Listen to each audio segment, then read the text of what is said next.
میری عمر اس وقت لگ بھگ 10 سال ہوگی جب میری دادی نے مجھ سے کہا کہ میں اپنی پھپھو جن کی عمر 20 سال تھی ان کے ساتھ سو جاؤں۔ اس سے پہلے وہ اکیلی سوتی تھیں۔ میری 20 سالہ پھپھو کا نام ارم تھا۔ وہ بہت زیادہ حسین تھیں، لیکن میری ان سے کبھی نہیں بن پائی کیونکہ ہمیشہ ان کی اور امی کی لڑائی چلتی رہتی تھی، جس کی وجہ سے میں انہیں ناپسند کرتی تھی اور نہ ہی وہ مجھے اور میری ماں کو پسند کرتیں۔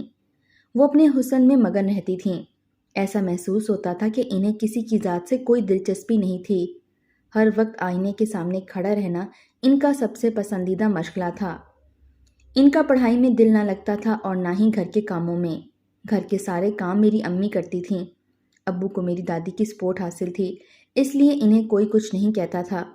ایک رات میں سو رہی تھی، میری دادی نے مجھے گہری نیند سے جگایا اور کہا کہ جا کر ارم پھپھو کے کمرے میں سو جاؤ۔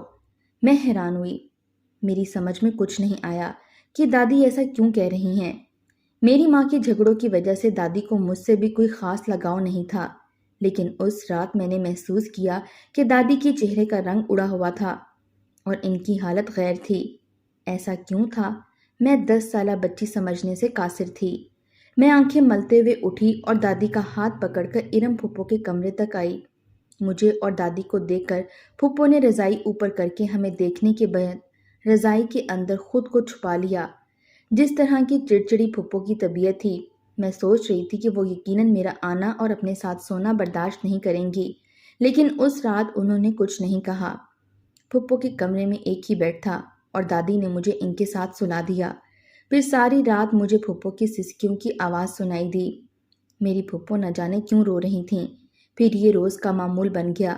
روز ہی دادی مجھے ان کے ساتھ سونے کا کہتیں اور پھپھو کو تو جیسے چپ سی لگ گئی تھی۔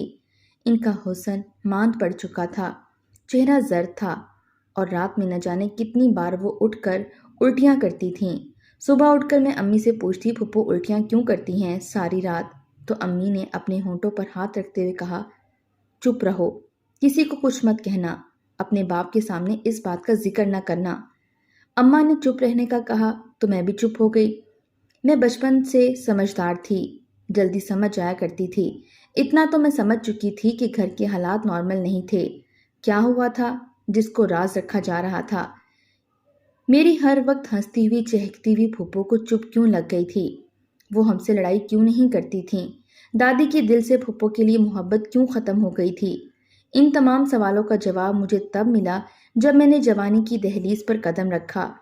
اس سے پہلے جو کچھ بھی ہوا وہ میرے بچپن کو تباہ کرنے کے لیے کافی تھا۔ ہر بچے کی خواہش ہوتی ہے کہ اس کا ہنستا بستا گھرانہ ہو، لیکن میرے گھرانے کو تو جیسے سانپ سونگھ گیا تھا۔ میرے بچپن میں ہی سب کی شکلیں ایسی تھیں جیسے قیامت ٹوٹ پڑی ہو۔ امی اور دادی ابا سے نہ جانے کیا بات چھپانے کی ہر وقت باتیں کرتی رہتی تھیں، لیکن جس دن ابا کو یہ بات کسی طریقے سے معلوم ہو گئی تو وہ برداشت نہیں کر پائے اور دل کا دورہ پڑنے سے ان کی موت ہو گئی۔